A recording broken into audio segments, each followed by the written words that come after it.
Still confused by debits and credits? Stop memorizing and start understanding the balance. Think of accounting as a scale. Assets must always equal liabilities plus equity. Debits are simply entries on the left side. They increase assets and expenses.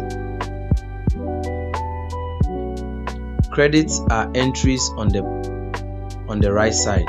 They increase liabilities, revenue, and equity. When you buy equipment with cash, you debit the equipment and credit the cash. It's just a game of balance. Follow Royal Cater to master your business books.